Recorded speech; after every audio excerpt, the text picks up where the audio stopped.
प्रिय विद्यार्थियों, आइए आज हम देखते हैं प्रश्नावली 2.2 का प्रश्न नंबर 1, जिसमें कुछ दिए गए बहुपदों के शून्यक ज्ञात करने हैं एवं शून्यकों तथा उनके गुणांकों के बीच में संबंध की सत्यता को भी जांच करना है। सबसे पहला सवाल है, बहुपद दिया है px बराबर x² ऋण 2x ऋण 8। तो सबसे पहला काम शून्यक निकालने के लिए हम इस दिए गए बहुपद का गुणनखंड करेंगे। गुणनखंड करने के बाद शून्यक हमको मिल जाएगा और जैसे ही शून्यक मिलेगा उसके बाद उसके गुणांकों के बीच, शून्यकों और गुणांकों के बीच की जो संबंध है उसकी जांच कर लेंगे। तो सबसे पहले गुणनखंड करने के लिए हम यहाँ पे देखते हैं कि जो हमारा बहुपद में अचर पद है वो क्या है, वो -8 है। तो इसको हम यहाँ साइड में रफ में लिख लेंगे -8। और x² का गुणांक, x² का गुणांक हम देख रहे हैं कि 1 है। x² के गुणांक और अचर पद का आपस में कर देंगे गुणा, तो गुणा करने से आएगा -8। इस -8 को नोट कर लेना है। और उसके बाद हमारा दूसरा काम है x के गुणांक को देखना। x का गुणांक क्या है, x का गुणांक हम यहाँ पे साफ साफ देख सकते हैं, x का गुणांक है ऋण 2। तो x के गुणांक को भी हम यहाँ पे रफ में बाहर नोट कर लेंगे, ऋण 2। अब हमको दो ऐसी संख्या का चुनाव करना है कि उन संख्या का आपस में गुणा कर दें तो -8 आ जाए, और उन संख्या का आपस में जोड़ें अथवा घटाएं तो ऋण 2 आना चाहिए। तो आइए ऐसी दो संख्या ढूंढते हैं। यदि हम 4 और 2 को ले लें तो 4 में 2 का गुणा करेंगे तो 8 आ जाएगा, और 4 में 2 को घटा देंगे तो 2 आ जाएगा। लेकिन प्रश्न यह है कि ऋण 8 आना चाहिए, ऋण 2 आना चाहिए। गुणा करने से ऋण 8 आना चाहिए और जोड़ने अथवा घटाने से ऋण 2 आना चाहिए। तो यहाँ पे इसके लिए हम क्या करना पड़ेगा कि 4 में माइनस का चिन्ह लगाना पड़ेगा, यानी ऋण 4 करना पड़ेगा और 2 को धनात्मक करना पड़ेगा। तो ये 4 दूनी 8 माइनस में हो जाएगा, और -4 में +2 हम माइनस करेंगे तो उत्तर हमारा -2 आएगा। मतलब कि वे दो संख्याएँ ऋण 4 और धन 2 हैं, जिनका आपस में हम गुणा करते हैं तो -8 आता है, और इन दोनों को आपस में सरल करते हैं, जोड़ते अथवा घटाते हैं तो -2 आता है। तो हमको दो संख्याएं यहाँ पे मिल चुकी हैं, ऋण 4 और धन 2। इन दोनों संख्याओं की सहायता से हम यहाँ पे इस बीच वाले पद यानी -2 का कर देंगे प्रसार। आइए देखते हैं कैसे करें। तो इसको क्या करना है, प्रथम पद को हमको लिख लेना है, दूसरे पद को -4x धन 2x के पद में लिख देना है, तो -8 भी लास्ट वाला एज इट इज रहेगा, जैसा है वैसे ही रहेगा। आई बात समझ में? यानी कहने का तात्पर्य यह हुआ कि जो हमको -4 और +2 ये दो मिले थे, इन दोनों में x लगा के लिख देना है, तो बीच वाले पद का प्रसार हो गया। इसके मान में कोई परिवर्तन नहीं हुआ है। -4x में हम धन 2x निकाल देंगे तो -2x ही आएगा। अब इसके बाद अगला क्रम में हम क्या करते हैं कि इन बहुपद में अब जो 4 पद हो गए, अभी तो ऊपर 3 पद थे लेकिन हमने प्रसार किया तो इसमें 4 पद हो जाते हैं। तो 2-2 पदों को कर लेते हैं कोष्टक में, बीच में चिन्ह को छोड़ करके। अब 2-2 पदों को जिनको हमने कोष्टक में किया, कोष्टक लगाने के बाद इन दोनों पदों से जो हमारा उभयनिष्ठ रहेगा उसको हम ले लेंगे कॉमन। तो हम देख रहे हैं यहाँ पे x है, यहाँ भी x है, 4 यहाँ है तो यहाँ नहीं है, इसका मतलब यहाँ से x कॉमन मिलेगा। x² में 2x हैं क्योंकि यहाँ पे x का मल्टीप्लाई हुआ है, एक x यहाँ पे बचेगा, माइनस का चिन्ह, 4x में से x निकला बाहर तो 4 बचा, धन का चिन्ह, 2x यहाँ पे 8। हम देख रहे हैं कि यहाँ पे x है लेकिन यहाँ x नहीं है, 8 में से 2 हमको कॉमन मिल जाएगा और यहाँ पे 2 है ही ऑलरेडी, तो हम 2 लेते हैं कॉमन, अंदर बचेगा 2x में से 2 निकला तो x, ऋण 8 में से 2 निकला तो क्या बचा 4। कई बार बच्चे गलतियाँ करते हैं कि 8 में से 2 निकला तो 6 बचा देते हैं, तो हमको ऐसा नहीं करना है। हमेशा ध्यान यह देना है कि जब भी हम कॉमन लेते हैं तो एक फैक्टर बाहर निकलता है, एक गुणनखंड बाहर निकलता है। तो 8 का एक गुणनखंड बाहर निकला, मतलब 8 में से 2 बाहर निकला, तो दूसरा गुणनखंड 4, 8 में से 2 निकला तो दूसरा गुणनखंड 4 बचा, क्योंकि 8 बराबर होता है 2 गुणे 4। यदि हम इसको फैक्टराइज करेंगे, इसका गुणनखंड करेंगे तो 2 गुणे 4 आएगा, इसलिए 2 निकला तो क्या बचा 4 बचा। इसके बाद अगले क्रम में क्या करेंगे, कोष्टक के अंदर वाले सेम है तो इसको एक बार लिख देंगे, और कोष्टक के बाहर जो है उसको एक बार लिख देंगे कोष्टक लगा के, तो ये हो जाएगा x - 4 x + 2। तो हमको इसका शून्यक चाहिए, ये हमारा गुणनखंड हो गया। तो शून्यक निकालने के लिए दोनों गुणनखंडों के बराबर मान लेंगे 0 या x+2 बराबर 0। पक्षांतरण करेंगे अचर पद का, तो ये हो जाएगा x बराबर -4 इधर आएगा तो +4, या x बराबर +2 इधर आएगा तो -2। ये हमको दो शून्यक मिले दिए गए बहुपद के, 4 और -2। अब सिर्फ शून्यक ज्ञात नहीं करना था, इसके गुणांकों और शून्यकों के बीच के संबंध की सत्यता का भी जांच करना है। तो उसके लिए हम क्या करते हैं कि यहाँ पे शून्यकों का योगफल और गुणनफल का जो हमारा फार्मूला है, उस फार्मूले की सहायता से शून्यकों का गुणनफल और योगफल निकालेंगे तो हमको पता चल जाएगा वो भी। आइए निकालते हैं। तो हम जानते हैं कि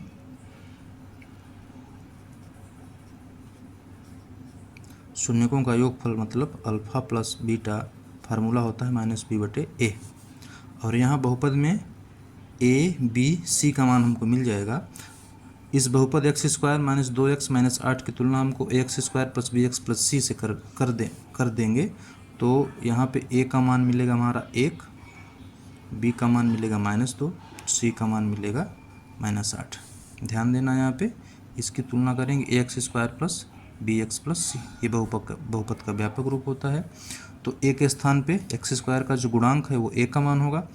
तो यहाँ पे देख रहे हैं x² गुणांक 1 है, तो ये a का मान हो जाएगा। x का गुणांक जो होगा वो b का मान होगा, और जो अचर पद होगा वो c का मान होगा। तो हम देख रहे हैं यहाँ पे x² गुणांक 1 है तो a का मान 1 हो जाएगा, x का गुणांक ऋण 2 है तो b का मान ऋण 2 हो जाएगा, अचर पद ऋण 8 है तो c का मान ऋण 8 हो जाएगा।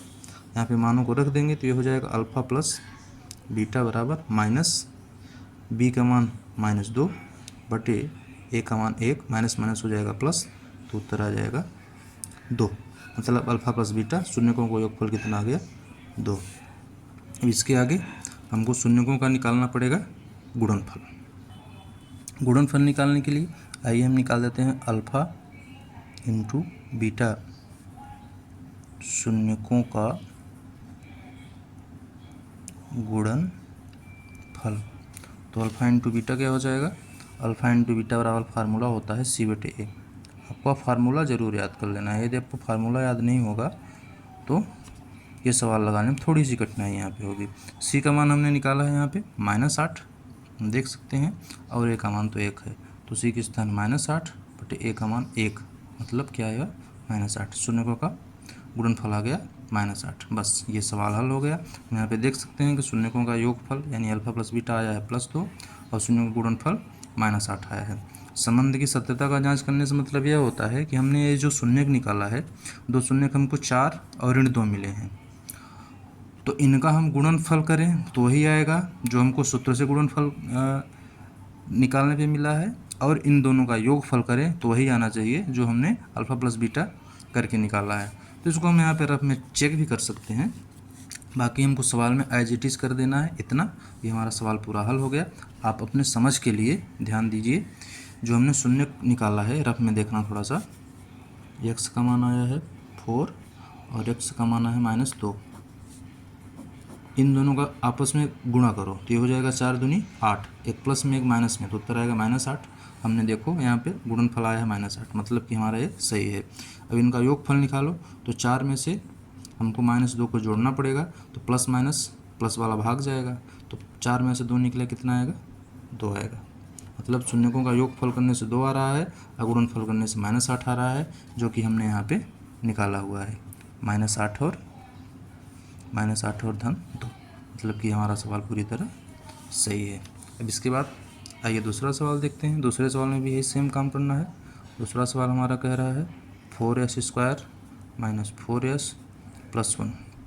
फिर वही काम, सबसे पहला काम s प्रथम जो गुणांक है s² का गुणांक और अंतिम का करेंगे आपस में गुणा, ये हो जाएगा 4 एकम 4, और यहाँ बीच में क्या बच रहा है s का गुणांक -4 आ रहा है।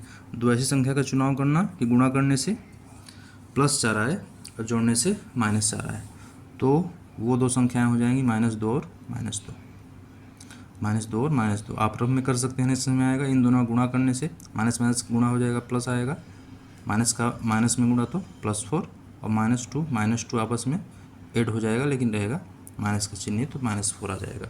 तो दो संख्याएं कौन कौन सी हो जाएंगी, -2 और -2। तो अब इसको हल करते हैं इन दोनों संख्याओं की सहायता से। 4s² -2s -2s + 1, दो पदों को कोष्टक लगाइए, कॉमन लीजिए। यहाँ पे हमने दो पदों को कोष्टक में किया, अब कॉमन लेना है। कॉमन में ध्यान दीजिए कि यस भी है दोनों पदों में और 2 भी दोनों पदों में है, तो हमको 2s कॉमन मिल जाएगा। 4 में से 2 निकलेगा, उसका दूसरा गुणनखंड 2 बचेगा। s² है मतलब s 2 बार है, एक s निकला तो एक s बचेगा, -2s यहाँ से पूरा निकल गया तो कुछ नहीं बचा। तो जहाँ कुछ नहीं बचता वहाँ 1 बचता है। गलती मत करना कि कुछ नहीं बचा तो 0 कर दें, कई बार ऐसा बच्चे करते हैं, तो हमको यहाँ पे ध्यान देना है। 2s का दूसरा फैक्टर 1 ही होगा, जो पूरा निकलेगा तो 1 बचेगा। माइनस यहाँ पे देखिए 2s है, यहाँ पे 1 है, तो जहाँ पे हमको लगे कुछ भी कॉमन नहीं मिल रहा है वहाँ पे हमेशा 1 मिलता है, तो अंदर उसी को उतार देना है। मतलब 2s ये प्लस है तो 1 ही रहेगा, लेकिन कोष्टक के बाहर चूँकि माइनस का चिन्ह लगा है तो अंदर का चिन्ह बदल जाता है, इसलिए माइनस हो जाएगा। अब ध्यान दीजिए 2s - 1 2s - 1 दोनों सेम है, तो इसको हम एक बार लिख लेंगे। और बचा क्या, 2s - 1 बचा, तो इसको भी एक बार लिख लेंगे। अगला काम दोनों के बराबर 0 मानना, तो ये हो जाएगा 2s - 1 बराबर 0 या 2s - 1 बराबर 0। तो ये हो जाएगा यस बस को छोड़ के पूरे को झेल, -1 इधर आएगा तो -1 इधर आएगा तो +1 बटे 2 इधर आएगा तो बटे में चला जाएगा, या यस बराबर -1 इधर आएगा तो +1, 2 इधर आएगा तो बटे में चला जाएगा। यस की 2 वैल्यू मिलूँ, यस 1/2 और 1/2, ये दो शून्य हो गए। अब वही संबंध, मतलब कि अल्फा प्लस बीटा बराबर -b/a। यहाँ पे आपको लिखना है शून्यकों का योगफल। तो फिर से ABC का मान निकाल लीजिए। जो s² का गुणांक होगा वो a का मान होगा, a बराबर 4। जो s का गुणांक होगा वो b का मान होगा, b बराबर -4। और जो स्वतंत्र पद होगा वो c का मान होगा, c बराबर 1। तो -b का मान -4, -1 सूत्र का और b में भी -1 है तो -2 बार रहेगा, बटे a का मान 4 है। ये माइनस माइनस प्लस हो जाएगा तो 4/4, 4 से 4 कैंसिल होगा तो बचेगा 1। ये हो जाएगा अल्फा प्लस बीटा। और शून्यकों का गुणनफल, शून्यकों का गुणनफल अल्फा इंटू बीटा बराबर c/a। c का मान 1 है, a का मान 4 है, तो आ गया 1/4। यही हमारा हो जाएगा आंसर। अगला सवाल, आइए देखते हैं सवाल नंबर 3। सवाल नंबर 3, 6x² - 3 - 7x।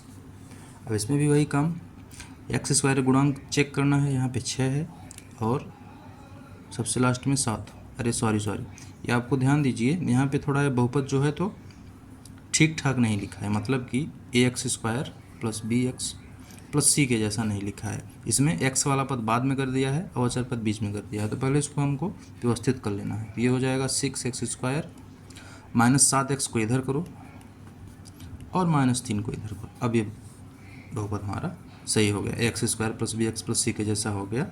अब शुरू में 6 है x² का गुणांक और लास्ट में अचर पद -3 है, इन दोनों को कर दो मल्टीप्लाई, तो इन दोनों का गुणा करेंगे तो ये हो जाएगा 6 × 3 = 18। 6 का पहाड़ा 3 बार पढ़ेंगे तो हो जाएगा 6 × -3 मतलब कि -18। यहाँ पे -7 है, -7 लिख लेंगे। अब दो संख्या हमको ऐसा चुनना है कि उनका आपस में गुणा कर दें तो -18 आ जाए और जोड़ दें तो -7 आ जाए। दो संख्या जिनका गुणा करने से -18 आए और जोड़ने से -7 आ जाए, ये सोचने वाली बात हो गई। तो थोड़ा सा दिमाग लगाओ, तो ये हो जाएगा 9 × 2, 9 दूनी 18। और 9 में से 2 को निकालेंगे तो आएगा -7, लेकिन चाहिए हमको -18 और -7, तो 9 को कर दो ऋणात्मक, तो ये 9 दूनी 18, एक माइनस में एक प्लस में, और 9 में 2 निकलेगा तो 7 हो जाएगा। ऋण वाली संख्या बड़ी है तो ऋण का चिन्ह रहेगा, मतलब दो संख्याएं कौन सी हो गई, -9 और 2। अब इन दोनों की सहायता से हम बीच वाले पद का प्रसार कर देंगे तो हो जाएगा -9x धन 2x - 3। दो पदों में कोष्टक लगाइए और कॉमन लीजिए। 6x यहाँ पे 9x। तो 6 में भी 3 है, 9 में भी 3 है, मतलब हम दोनों से यहाँ 6 और 9 में से हमको 3 कामन मिल जाएगा। x और x दोनों जगह से मिल रहा है तो कामन हो जाएगा हमारा 3x।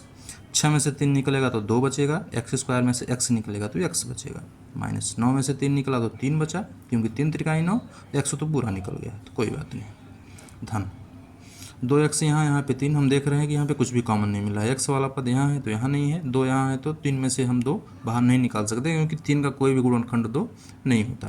तो जहाँ कुछ नहीं मिलता वहाँ 1 मिलता है, अंदर जो है उसी को चुपचाप उतार देना है।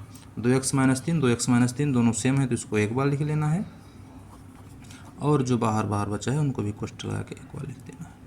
अब दोनों को मान लो 0, तो ये हो जाएगा 2x माइनस 3 बराबर 0, या 3x प्लस 1 बराबर 0। बाकी सारे रूल्स आपको पता ही हैं, बस उसको फॉलो करना है। x का मान निकालिए, बाकी जो कुछ है उसको पक्षांतरण करके उधर ले जाइए। तो x बराबर हो जाएगा 3, उधर आएगा तो धन 3 बटे ये 2 बटे में आएगा तो ये हो जाएगा बटे 2, या x बराबर ये 1 इधर आएगा तो माइनस 1 बटे आएगा 3। तो x के 2 मान मिले हमको, 2 शून्य के मिल गए, ये हमारा इसमें 3 बटे 2 और दूसरा शून्य का आया माइनस 1 बटे 3। अब शून्यकों गुणांकों के बीच संबंध की सत्यता का जांच करना है, तो आइए निकाल देते हैं। Alpha plus beta alpha into beta. बहुपद में यहाँ a का मान मिलेगा हमको 6, b बराबर मिलेगा -7x, c बराबर मिलेगा -3 -7। तो अल्फा प्लस बीटा शून्यकों का योगफल हो जाएगा -b बटे a, -7 बटे a का मान 6, माइनस माइनस प्लस हो जाएगा तो ये हो जाएगा 7 बटे 6। अब अल्फा इंटू बीटा मतलब शून्यकों गुणनफल क्या हो जाएगा, c बटे a। c बटे फार्मूला होता है, c का मान है -3 और a का मान है 6। इसको काट दो, 3 1 कम 3, 3 दूनी 6, तो ये हो जाएगा -1 बटे 2। ये हमारा हो जाएगा आंसर। आई होप आपको ये समझ में आ गया होगा। चलिए आगे चलते। अगला सवाल नंबर 4। ये तो बहुत आसान सवाल है। अगला सवाल है 4u² प्लस 8u। हम देख रहे हैं कि यहाँ पे 2 ही पद हैं, मतलब वो जो प्रक्रिया हम कर रहे थे 2 संख्या ढूंढने वाले, इसमें करने की ज़रूरत नहीं है। तो क्या हम इसमें सीधा कॉमन ले सकते हैं? हाँ बिल्कुल ले सकते हैं। तो चलिए सीधा कॉमन लेने का प्रयास करते हैं। यहाँ पे देखिए 4u² है, यहाँ पे 8u है, तो u दोनों से मिल जाएगा। u यहाँ भी है, यहाँ भी है। 4 यहाँ कॉमन है, 8 में भी 4 है, क्योंकि 8 का एक गुणनखंड 4 होता है। तो हम 4u ले लेना है कॉमन। अंदर 4 तो निकल गया बाहर, तो u² में सिर्फ u बचेगा। 8u में से 2 बचेगा, क्योंकि 8 में से 4 निकला है, u तो पूरा चला गया। अब क्या करो, ये 2 गुणनखंड इसको मिल गए, 4u और दूसरा गुणनखंड हो गया u प्लस 2। तो इन दोनों गुणनखंडों के बराबर 0 मान लेना है। तो हमारा शून्यक हो जाएगा u बराबर 0 बटे 4 या u बराबर -2। 0 बटे 4 का मतलब 0 ही होता है, क्योंकि जब भी अंश में 0 आ जाएगा तो उस भी संख्या की वैल्यू 0 हो जाएगी। दूसरा शून्यक आ गया -2। ये हमारे 2 शून्यक मिल गए, 0 और -2। अब यहाँ भी वही गुणांकों के बीच संबंध की सत्यता हम देख रहे हैं। यहाँ पे u² का गुणनखंड गुणांक 4 है, तो a का मान 4 हो जाएगा। u का गुणांक 8 है, तो b का मान 8 हो जाएगा। c वाला पद नहीं है, तो c का मान हो जाएगा हमारा 0। तो शून्यकों का योगफल मतलब अल्फा प्लस बीटा बराबर हो जाएगा -b बटे a। -b मतलब -8 और a का मान 4 है, तो ये 4 हो जाएगा। 4 1 कम 4, 4 दूनी 8। ये रहा मेरा आंसर। नेक्स्ट क्वेश्चन है हमारा question number 5। t² minus 15, t² minus 15। अब यहाँ पे हम देख रहे हैं कि 2 पद है, इनका भी गुणनखंड करना है, तो यहाँ पे वो वाला रूल नहीं लगेगा और इसमें कुछ कॉमन भी नहीं मिल रहा है। तो इसमें कुछ ऐसा किया जाए कि ताकि सरसमका लग जाए, तभी गुणनखंड हो पाएगा। सरसमका लगाने के लिए ध्यान दीजिए, ये t² है, तो हम इसको भी स्क्वायर में कैसे लिख सकते हैं। तो उसके लिए एक आसान सा काम करना है, अंडर रूट लगाओ और फिर स्क्वायर लगा दो। स्क्वायर अंडर रूट कैंसिल होगा तो 15 ही बचेगा, मतलब ये हम कर सकते हैं। तो ये हमारा हो जाएगा t² माइनस √15 का स्क्वायर। सरसमका एक होती है a² माइनस b² बराबर ए प्लस बी ए माइनस बी। तीसरी सॉल्यूशन क्या है जो आपने पढ़ी होगी। तो यहाँ पे तीसरी सॉल्यूशन का लगाएंगे तो ये हो जाएगा T square minus under root 15 से टी प्लस अंडर रूट 15 और T minus under root 15, T धन under root 15 T minus under root 15। अभी देखो यहाँ पे इसका गुणनखंड हो गया, दोनों पदों को 0 के बराबर मान लो, टी माइनस अंडर रूट 15 और बराबर 0 या sorry t plus under root 15 बराबर 0 या टी माइनस अंडर रूट 15 बराबर 0। पक्षांतरण कर देने से ये हो जाएगा टी बराबर माइनस अंडर रूट 15 टी बराबर प्लस अंडर रूट 15। ये हमारा इसके दो शून्य मिल जाएंगे, प्लस माइनस अंडर रूट 15। अब अगला प्रोसेस इसका भी भाई alpha plus beta alpha into beta. यहाँ पे एक काम और कर सकते हैं, देखिए जैसा क्वेश्चन हमारा दिख रहा है टी स्क्वायर माइनस 15 ये क्वेश्चन है, तो इसको हम डायरेक्ट बराबर 0 मान लें, 15 का कर दे पक्षांतरण तो ये हो जाएगा टी स्क्वायर बराबर माइनस 15 उधर जाएगा तो प्लस 15, स्क्वायर को उधर ले जाओ तो ये हो जाएगा, जब भी स्क्वायर बराबर के बाएं से दाएं जाएगा तो स्क्वायर हमेशा अंडर रूट हो जाता है, तो ये हो जाएगा अंडर रूट 15, तो ये हो जाएगा टी बराबर अंडर रूट 15। अंडर रूट 15 हमेशा प्लस माइनस दोनों में होता है, तो हम इस तरह से निकालते हैं तो भी हमारा शून्य जो मिलता है वो minus under root 15 plus under root 15 आ रहा है, और ऐसे भी करेंगे तो अंडर रूट 15 ही आ रहा है प्लस माइनस, तो हम इस बीच से भी कर सकते हैं। अब इसके बाद शून्यकों और उनके गुणांकों के बीच के संबंध की सत्यता, मतलब कि हमको शून्यकों का योगफल और गुणनफल निकाल के चेक कर लेना है। आइए चेक करते हैं। तो बहुपद हमारा है टी स्क्वायर माइनस 15, यहाँ से ए बी का मान निकालिए, तो ए का मान टी स्क्वायर गुणांक यानी 1 हो जाएगा, बी का मान बी वाला पद टी वाला पद तो है ही नहीं तो बी का मान 0 हो जाएगा, सी का मान स्वतंत्र पद माइनस 15 है तो माइनस 15 हो जाएगा। ए बी सी हमको मिल गया। अब यहाँ पे अल्फ़ा प्लस बीटा निकालें, माइनस पी बटे फार्मूला होता है माइनस बी का मान 0 ए का मान 1, अंश में 0 है तो ये पूरा 0 हो गया। अल्फ़ा इंटू बीटा फार्मूला होता है सी बटे ए, सी का मान है माइनस 15 ए का मान है 1, तो ये हो जाएगा माइनस 15। बस यही हमारा आंसर आ गया। अब क्वेश्चन नंबर 6 इसका लास्ट भी है। क्वेश्चन नंबर 6 क्या कह रहा है 3x square minus x minus 4। ध्यान दीजिए इसमें हमको बहुपद पूरा मिला है, x square plus b x plus c के जैसा, मतलब हमको इसका फैक्टराइज गुणनखंड करना पड़ेगा। तो लास्ट में माइनस 4 है, एक्स स्क्वायर गुणांक 3 है, तो 3 और माइनस 4 का हम करेंगे गुणा तो आएगा माइनस 12, और एक्स का गुणांक है माइनस 1। दो संख्या ढूंढिए जिनका गुणा करने से माइनस 12 आए और उनको सरल करने से जोड़ने अथवा घटाने से माइनस 1 आए।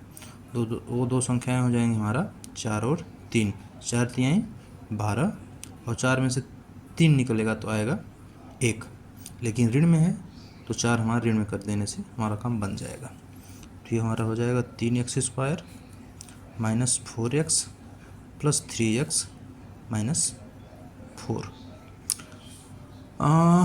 एक काम यहाँ पे कॉमन की दृष्टि से हमको करना चाहिए, क्या करो कि +3 को पहले लिख दो और -4 को बाद में, कॉमन लेने में आसानी हो जाएगी। दो पद को कोष्ठक में लगा लिया जाए, ये 3x यहाँ भी है 3x यहाँ भी है, तो 3x हमारा हो जाएगा कॉमन।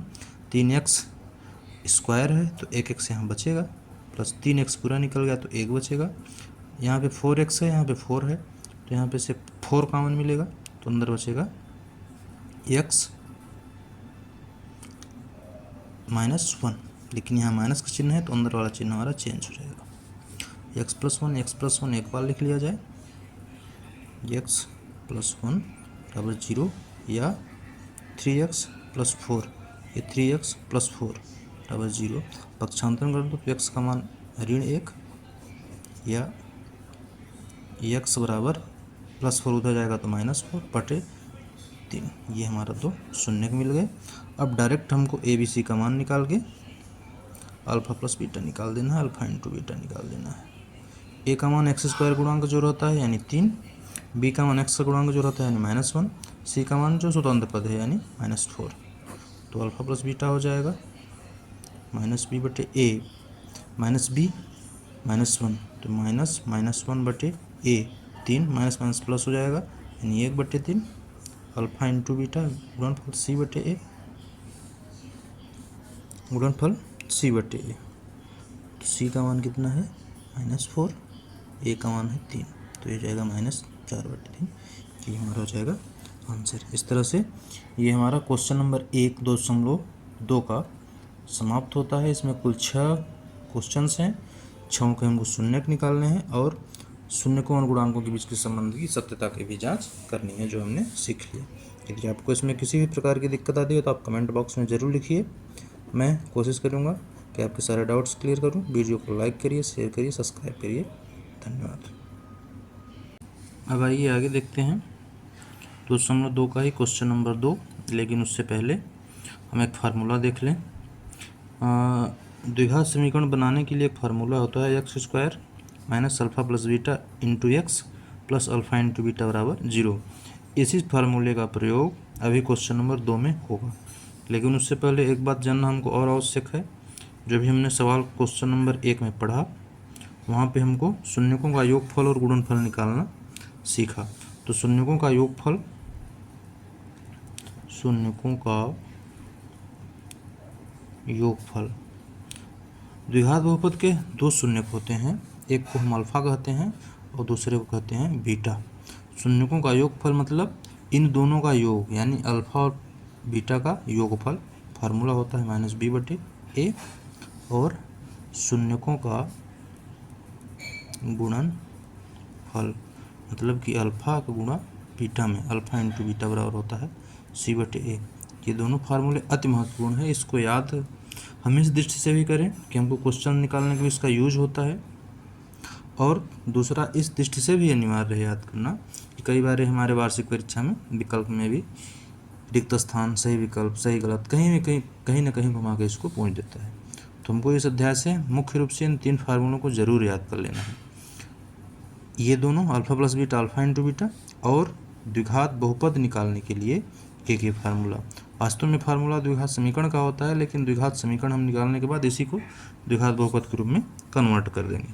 तो आइए क्वेश्चन नंबर 1 देखते हैं। क्वेश्चन नंबर 1 में कुल मिला के 6 सवाल हैं। क्वेश्चन नंबर 1 में क्या बोला है कि किसी द्विघात बहुपद के शून्यकों का योगफल और गुणनफल हमको दे दिया गया है। शून्यकों का योगफल और शून्यकों का गुणनफल हमको दे दिया गया है, तो उस द्विघात बहुपद को हमको ज्ञात करना है। तो आइए देखें इसमें क्या करेंगे। नंबर 1, शून्यकों का योगफल दिया है 1/4 और शून्यकों का गुणनफल दिया है -1, मतलब कि ये अल्फा प्लस बीटा का मान दिया है अल्फा प्लस बीटा बराबर 1/4 और अल्फा इंटू बीटा बराबर -1। तो फार्मूला होता है द्विघात समीकरण निकालने का x square minus alpha plus beta into x plus alpha into beta बराबर 0।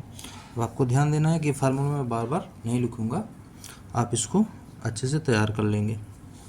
अब देखिए सभी मानों को रख देने से ये हो जाएगा x square minus alpha plus beta का मान है 1/4 into x plus alpha into beta का मान है यहाँ पे -1 बराबर 0। इसको थोड़ा सा हम सरल कर दें तो ये हो जाएगा, सबके बटे 1 भी करना पड़ेगा क्योंकि ये यहाँ पे परिमेय संख्या है, तो इन दोनों को भी हमको परिमेय संख्या नियम से ही सरल करना पड़ेगा। ये x का 1 में मल्टीप्लाई तो x ही हो जाएगा, प्लस माइनस से प्लस भाग जाएगा, सिर्फ माइनस बचेगा। लेकिन हमको सबसे पहले क्या कर लेना है कि हर का एलसीएम ले लेना है। तो 4, 1 और 4 का एलसीएम हो जाएगा 4। 1 का भाग देंगे 4 में तो 4 आ जाएगा, 4 का गुणा एक्स स्क्वायर में तो हो जाएगा 4x स्क्वायर माइनस 4 से 4 कैंसिल हो जाएगा, 1 बचेगा। 1 का गुणा x के साथ और 1 के साथ, 1 का 1 में 1 ही रहेगा, x के साथ होगा तो x हो जाएगा। प्लस माइनस दोनों चिन्ह यहाँ पे हैं, तो जब प्लस माइनस दोनों रहता है तो प्लस जाता है, सिर्फ माइनस बचेगा। 1 चौका 4, 1 का 4 बार तो 4 आएगा, 4 का गुणा 1 में तो 4 1 कम 4 बराबर 0। यहाँ बटे 1 मान लो, बीच में बराबर का चिन्ह हम देख रहे हैं कि दोनों तरफ परिमेय संख्या है, इसका मतलब तिरछा गुणा होगा। जब भी बीच में बराबर का चिन्ह रहे, दोनों तरफ परिमेय संख्या रहे, तो ऐसा उसका बज्र गुणन होता है, मतलब तिरछा गुणा होता है। तो 0 का गुणा 4 के साथ, 1 का गुणा इन सब के साथ, तो ये हो जाएगा 4s² माइनस x माइनस 4 बराबर 0 का गुणा 4 में तो 0 ही आएगा, 1 का गुणा 1 हो जाएगा। ये क्या मिला हमको? द्विघात समीकरण मिला। हमको चाहिए क्या? द्विघात बहुपद चाहिए। तो द्विघात समीकरण और बहुपद में कोई ज़्यादा अंतर होता नहीं है। द्विघात बहुपद बराबर, ये जो बराबर के बाद में 0 है, ये 0 नहीं रहेगा तो द्विघात बहुपद कहलाएगा। तो सीधा सीधा हमको लिख देना है 4x² माइनस x माइनस 4। यही हमारा क्या हो जाएगा? आंसर हो जाएगा क्वेश्चन नंबर 1। बस इतना ही करना है। आइए दूसरा देखें। दूसरा में अल्फ़ा प्लस बीटा दिया है √2, अल्फ़ा इंटू बीटा दिया है 1/3। तो फार्मूला हमारा x² minus alpha plus beta into x plus alpha into beta बराबर 0। तो इन मानों को रख दिया जाए। x² minus alpha plus beta क्या है? √2 x plus alpha into beta बराबर है 1/3 बराबर 0। इसको ही 1/1 मान लो, इसको ही 1/1 मान लो, जोड़ दिया जाए। 3 1 3 का एलसीएम 3, भाग देंगे तो 3 ही आएगा। ये हो जाएगा 3x²। आपको ध्यान यह देना है कि एलसीएम यदि 3 है, यहाँ पे 1 है, तो ऊपर 3 का गुणा कर देना है। सेम रहेगा तो कट जाएगा, ऊपर 1 का गुणा होगा। माइनस ये हो जाएगा 3 √2x प्लस 3 का 3 कट जाएगा, 1 बचेगा बराबर 0। बटेक करके तिरछा गुणा जैसे पिछले सवाल में किया था। तो ये हो जाएगा 3x² माइनस 3 करनी 2x प्लस 1। इसका इधर करेंगे तो 0 ही हो जाएगा। यहाँ पे ध्यान देना, √2x था, 3 का गुणा हो गया तो 3 करनी 2x हो गया। ये हमारा समीकरण बन गया, द्विघात समीकरण। द्विघात बहुपद क्या हो जाएगा? बहुपद बराबर 3x² माइनस 3 करनी 2x प्लस 1। यही हमारा आंसर। क्वेश्चन नंबर 3 में दिया है alpha plus beta 0, alpha into beta √5। सवाल हमारा ये, सूत्र हमारा यही रहेगा। तो इसमें डायरेक्ट मैं रख रहा हूँ इस बार x² minus alpha plus beta 0 x plus alpha into beta करनी 5 बराबर 0। ये हो जाएगा x² माइनस 0 का x में गुणा तो ये भी 0 हो जाएगा, प्लस √5 बराबर 0। 0 लिखने से कोई मतलब ही नहीं है, यानी x² धन √5 बराबर 0। ये हमारा मिल गया द्विघात समीकरण। क्या मिला? द्विघात समीकरण। बराबर 0 घटा दें क्योंकि हमको बहुपद चाहिए, तो द्विघात बहुपद बराबर हो जाएगा x² प्लस √5। आंसर। अगला मतलब question number 4। Question number 4। Question number 4 में दिया है शून्यकों का योगफल भी 1, शून्यों का गुणनफल भी 1। तो फार्मूला हमारा क्या कहता है? x² minus alpha plus beta into x plus alpha into beta बराबर 0। ये हमारा फार्मूला है द्विघात समीकरण निकालने का। तो चलिए निकाल देते हैं। x² minus alpha plus beta बराबर 1 ही दिया है into x plus alpha into beta बराबर भी 1 ही दिया है बराबर 0। ये हो जाएगा x² माइनस 1 का गुणा x में तो x ही रहेगा, प्लस 1 बराबर 0। ये हमारा इक्वेशन मिला। बराबर 0 हटा दो तो बहुपद क्या हो जाएगा? x² minus x plus 1। बहुत सरल सवाल है। एक थोड़ा सा आप ध्यान देंगे तो ये सवाल बिल्कुल बन जाएगा। अगला 5वां में क्या दिया है? अल्फ़ा प्लस बीटा दिया है 1/4 और ये अल्फ़ा प्लस बीटा है और अल्फ़ा इंटू बीटा दिया है 1/4। सूत्र यही ऊपर वाला ही क्या है?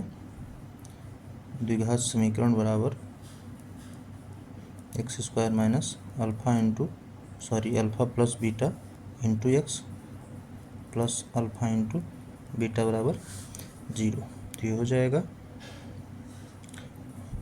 x² minus alpha plus beta कितना दिया है? -1/4 into x plus alpha into beta कितना दिया है 1/4 और 0। ये माइनस माइनस क्या हो जाएगा, प्लस हो जाएगा। तो ये हो जाएगा एक्स स्क्वायर प्लस एक्स का गुणा 1 में तो x/4 प्लस 1/4 और 0। इसको बटे 1 मान के तीनों का एलसीएम लेके ऐड कर दो। 4 4 1, तीनों का एलसीएम लेना पड़ेगा। तो एलसीएम निकाल लीजिए। 1 4 4 का एलसीएम निकल जाएगा, 1 उतर जाएगा, 4 एकम 4 4 एकम 4, 4 ही आएगा एलसीएम, 4 हो जाएगा एलसीएम। तो ये हमारा हो जाएगा, यहाँ पे 1 है यानी ऊपर 4 का गुणा होगा, यानी 4x² प्लस 4 से 4 कैंसिल, x प्लस 4 से 4 कैंसिल 1 बराबर 0। जैसे तिरछा गुणा करते थे 0 के बटे 1 मान के तिरछा गुणा, इसका इसमें इसका इसमें, तो ये हो जाएगा 4x² प्लस x प्लस 1 बराबर 0। बहुपद चाहिए मतलब कि इस 0 को हटा देना, 4x² प्लस x प्लस 1, यही हमारा हो जाएगा आंसर। द्विघात बहुपद हमको मिल गया। अब क्या बचा, एक और बचा लास्ट, आइए उसको भी देख लेते हैं। अंतिम सवाल है हमारा क्वेश्चन नंबर 6। क्वेश्चन नंबर 6 में अल्फा प्लस बीटा दिया है 4, अल्फा इंटू बीटा दिया है 1। फार्मूला हमारा होता है x² minus alpha plus beta into x plus alpha into beta बराबर 0। x² minus alpha plus beta कितना दिया है 4, ये x है तो x रहेगा, अल्फा इंटू बीटा बराबर दिया है 1 बराबर 0 बराबर 0। जो लास्ट में है इसको हटा दें तो हमारा उत्तर हो जाएगा x² माइनस 4x प्लस 1। यहाँ पे आपको लिख लेना है यथा बहुपद द्विघात बहुपद बराबर ये हमारा हो जाएगा आंसर। ये भी सवाल परीक्षा के उद्देश्य से महत्वपूर्ण ही है, तो आप इनको भी उस सूत्र के ज़्यादा से हल करना सीख लेंगे। कोई भी दिक्कत आएगी तो आप कमेंट करिएगा, मैं उसका निराकरण आपको ज़रूर दूंगा। वीडियो को लाइक करिए, शेयर करिए, चैनल को सब्सक्राइब करिए। धन्यवाद।